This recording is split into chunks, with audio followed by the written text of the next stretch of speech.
সকাল সকাল শোকের আবহ বালিগঞ্জের বোসবাড়িতে। আমরা এই মুহূর্তে যে ছবিটা দেখাবো তা হলো মোহনবাগানের প্রবাদ প্রতিম ক্লাব সভাপতি ছিলেন, বহুকাল মোহনবাগানের সঙ্গে জড়িত এবং তাকে বলা হয় খেলার দুনিয়ার প্রবাদ প্রতিম এক খ্যাতনামা ব্যক্তিত্ব। এই মুহূর্তে বালিগঞ্জের বাড়িতে তার দেহ শায়িত রয়েছে এবং তার দেহ থাকার পরে বিশিষ্ট জনেরা যারা রয়েছেন তারা এসছে রীতিমধ্যে শ্রদ্ধা জানাতে।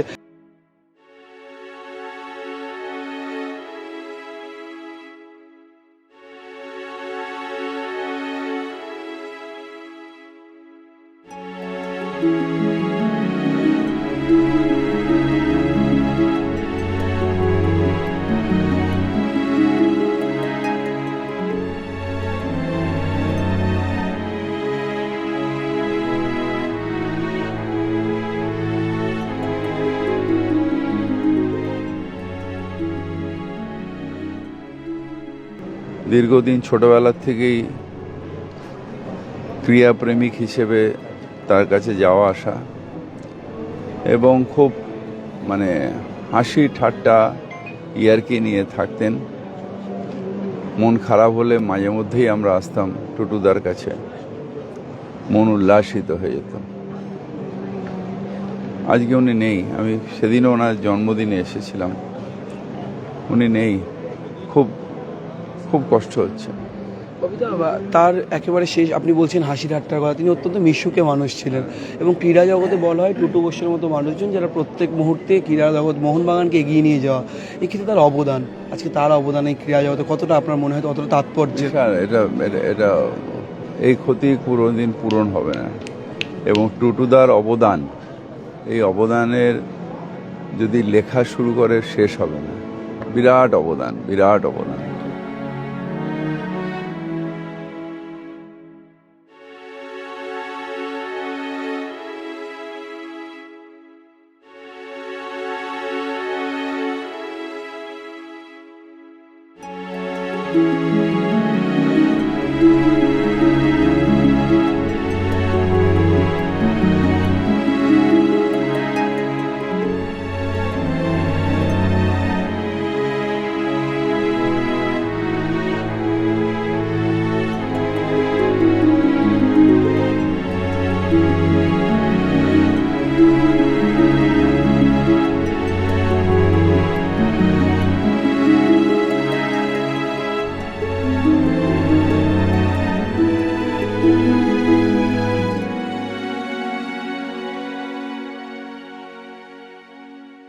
মানুষ হিসাবে একটু ভিন্ন প্রকৃতির মানুষ ছিল, কারণ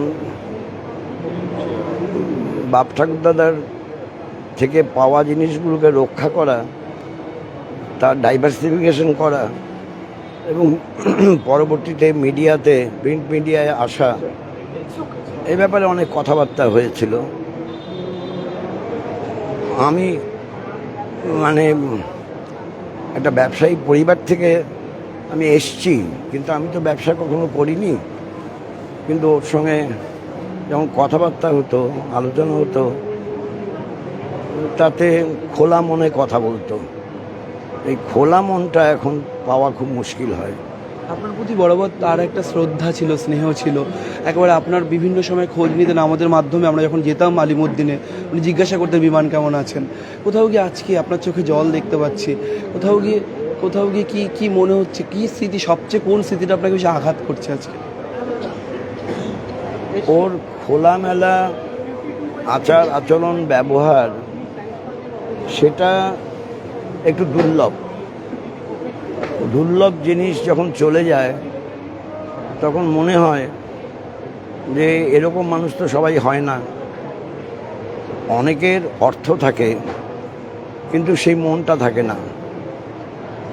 ওর দুটোই ছিল এবং মানুষের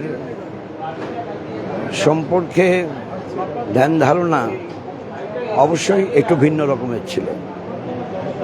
কি করব, চলে গেল। আমি একবার দেখতে এসেছিলাম, আমি নানান লোক মাধ্যমে শুনতে পেলাম যে বেলভিউতে গিয়েছিল। কেন গিয়েছিল সেটা অন্য কাউকে আমি জিজ্ঞেস করিনি, ওকেই জিজ্ঞেস করব। বলল লাঙের একটা প্রবলেমের জন্য যেতে হয়েছিল, ছিলাম কয়েকদিন, ব্যাস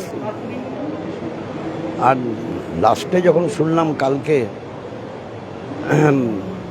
বাপ্পাইয়ের কাছে যে এই কার্বন ডাইঅক্সাইড কমে গেছে, এখন বার করতে বেড়েছে, মানে হার্টটা ঠিক ছিল, লাঙের প্রবলেমটা ছিল, মনে হয়েছিল যে তাহলে উতরে গেল, সেটা হলো না শেষ মুহূর্ত।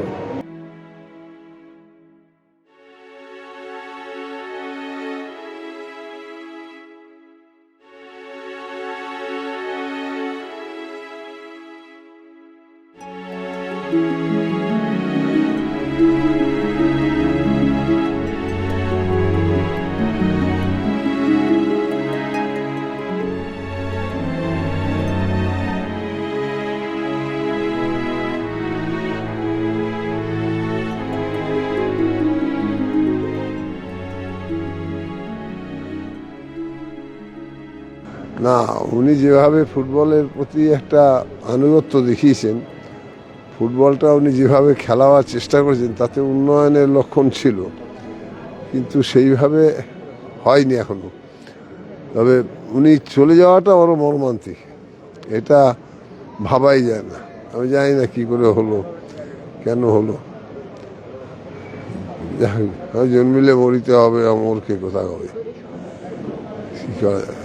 অবদান নিয়ে বারবার যে প্রশ্ন ওঠে আর তাকে নিয়ে যে আলোচনা হয়, তার ইতিহাস নিয়ে যে বারবার চর্চা হয়, সেই ইতিহাসের চর্চার মধ্যে টুটুবাবুর নাম যে অবিস্মরণীয় থাকবে সে কথাই বলছেন অনেকে।